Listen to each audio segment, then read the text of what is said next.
Hi class, first of all, I just want to say thank you very much for your courtesy and as far as changing the format of this particular lecture from face-to-face to a recorded lecture. I'm going to go over some of the information from Chapter 3. I would like you to read this in its entirety. I understand that this isn't going to have much of a discussion to it since it is so one-sided, but there is a discussion now built into Unit 3 so that we can get some conversation around organizational commitment. So here we go. So what is organizational commitment? According to your text, it's a desire on the part of an employee to remain a member of an organization. And employees who aren't committed to their organizations may engage in withdrawal behavior, which we're going to talk about in a little bit as well. They're actions that help the employee to avoid the work situation. So there are three types of organizational commitment that your text describes, and that's affective commitment, continuous commitment, and normative commitment. So to jump in a little bit to each of those, we're going to bypass the discussion for now, but I would like to start with affective commitment. Affective commitment, is a strong emotional attachment to the organization that exists within the employee. The bottom line is employees that have strong affective commitment, they tend to stay because they want to. So I'd like you to consider how you might feel if you left an organization for which you had a very strong affective commitment for. And we'll discuss that a little bit on Wednesday when we do see each other face to face. Continuance commitment is a bit different. So this is where the employee is aware of the costs that are associated with leaving. And employees stay because they need to. So employees with continuance commitment may do the job because they need a paycheck. All right, so consider how you might feel if you left a company with which you only had continuance commitment for.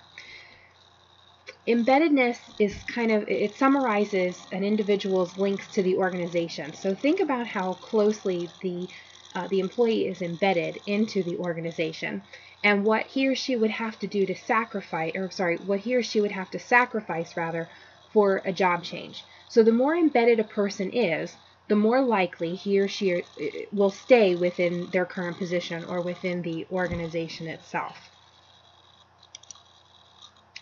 Normative commitment is where employees feel a sense of obligation to stay with the organization. So employees stay because they ought to, not because they want to, not because they have to, but they feel as though they ought to. Two ways to build a sense of obligation-based commitment among employees is to create a feeling that the employee is in the organization's debt or become a charitable organization. Okay, so making that employee either feel as though they owe it to the company to stay there, or becoming a charitable organization where the company almost feels as though they must stay because they're a part of a greater good.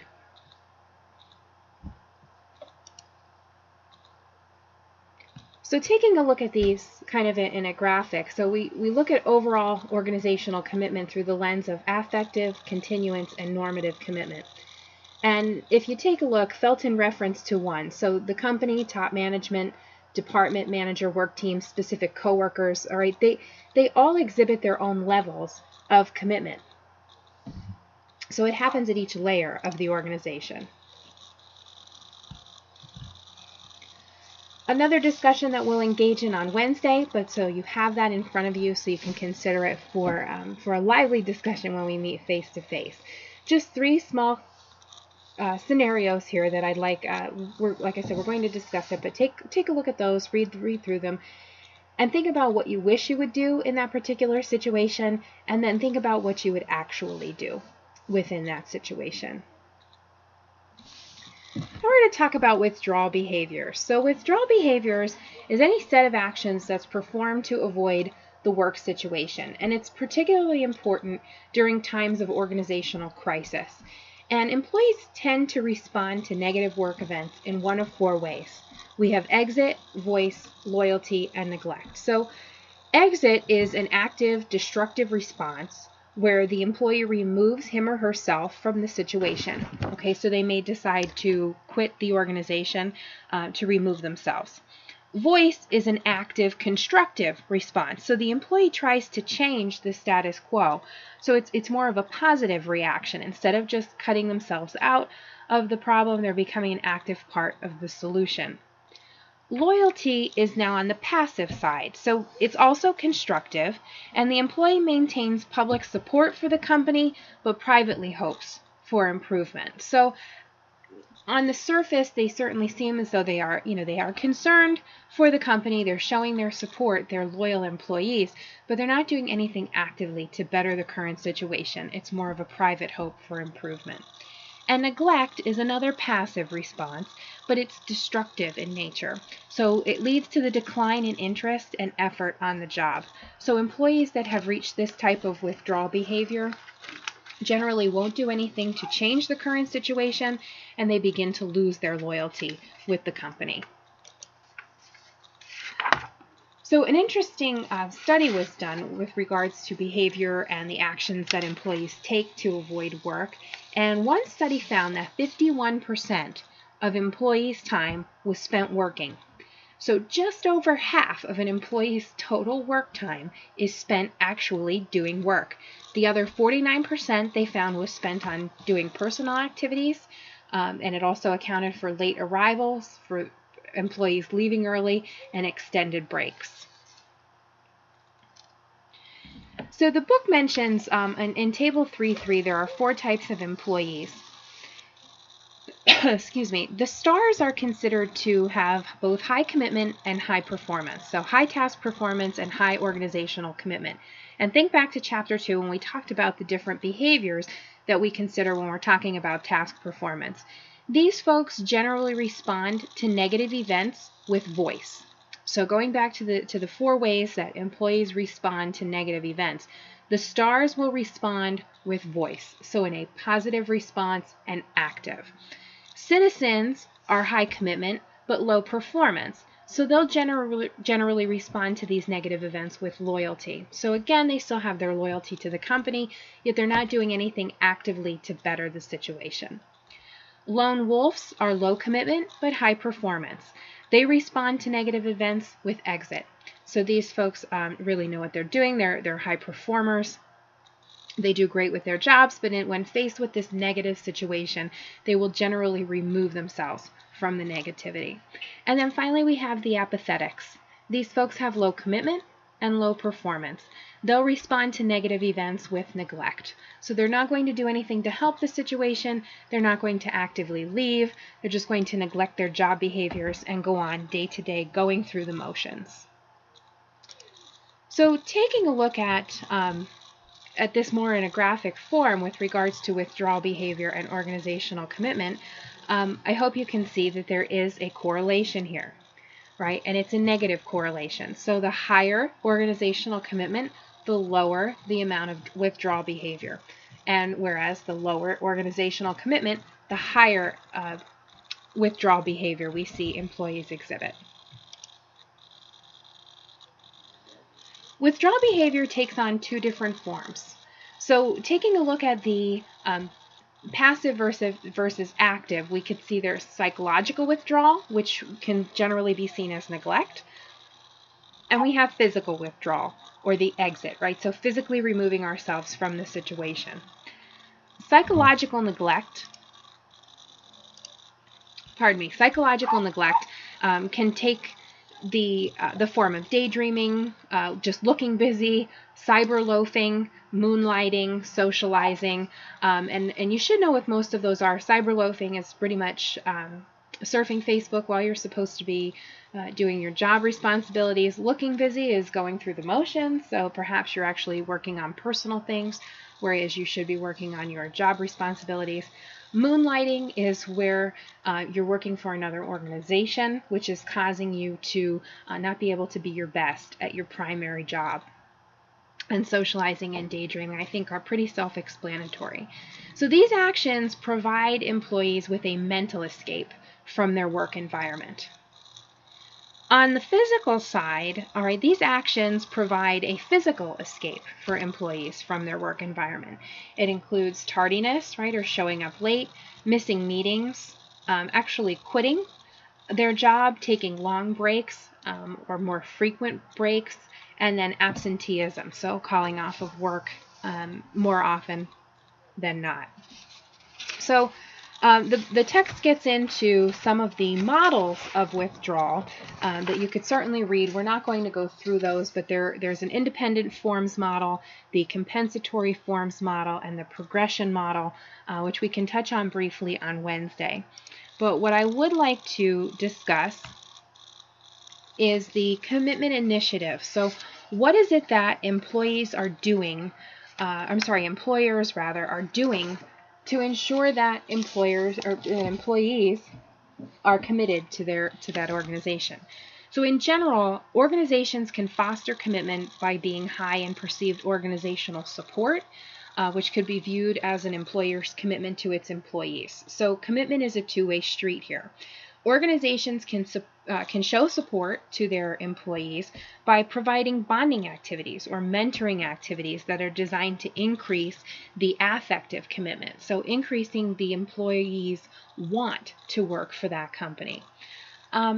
Organizations can also provide a salary and benefits package, also advancement or promotion opportunities that would help continuous commitment. So by providing the employee with more money, it may increase that continuance commitment, whereas now the employee continues to work there because they need to. They need those benefits. They need that particular that income.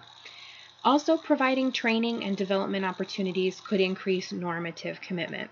So by providing training in these development, we're giving back to the employee. So we're investing in our employees. And how that communicates with normative commitment is that the employee may feel that, hey, the organization is spending a good amount of money, good amount of time in making me a better person and helping me with my personal and professional growth. Therefore, I feel as though I should stay here. So I really ought to stay with this company because I almost feel indebted to them, or because it's kind of takes that charitable approach. They're giving back to me. Therefore, I'll continue to give back to them because I really should. Also, identifying the root source of even minor withdrawal as soon as possible could try to stop its progression. So protecting job security falls under this. If there's water cooler talk, that there's issues within the organization, they'll want to kind of squelch that as quickly as possible. Providing rewards to employees for making suggestions to make the workplace a better environment. Improving overall work conditions, and minimizing politics. So being aware that if management is playing favorites, or if there are any other type of office politics happening, making sure that that's taken care of in a quick, provided quick resolution to help with that employee morale and employee commitment.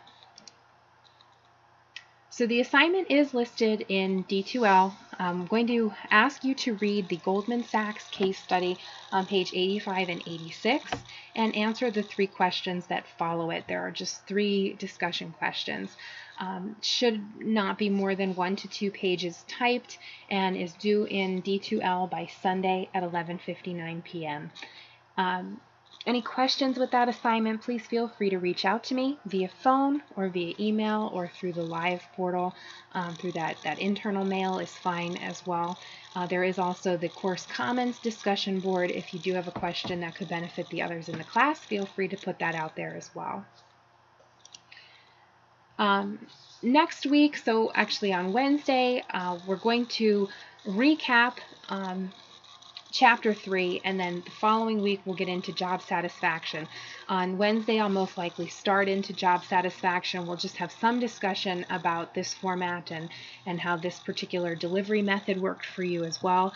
It's a little one-sided for me, a little awkward just sitting here talking to my screen. I do certainly miss your smiling faces, not laughing at my jokes during the course. But if this is something that works, it could be something that we can further integrate into the course to make it easier for all of us. So just to recap, Sunday, your assignment is due for Unit 2. This is a week today now, because today is Sunday, September 11th that this is being recorded. So Sunday, September 18th, your Unit 3 assignment will be due via Dropbox, and that's the discussion questions for the Goldman Sachs case study located in your textbook. If there's anyone who is operating under operating under an older version of the textbook and need a copy of the Goldman Sachs case study, please email me. Let me know ASAP. I'll try to remember to ask again in class on Wednesday. So with that said, Monday we will not meet face-to-face. Please watch this, which is out on D2L. It's redundant for me to say it now because you're already watching it. Complete the assignment, the discussion assignment, which is just a forum, just something to get us, just a little bit of back and forth with this class. So post your initial response by Monday evening at 11:59, please, and then a response to at least 3 other of your colleagues' postings by Wednesday night at 11:59. I will remind you in class on Wednesday to do that, to make sure that your discussion replies are in. So again, you know how to reach me. I appreciate your flexibility with this class delivery. The references are there. That's just your textbook is there. There are no other outside videos or articles for this unit. Everything's located within your text. Thank you again very much for your flexibility. I wish you a wonderful week. I will see you all on Wednesday, September 13th. Take care.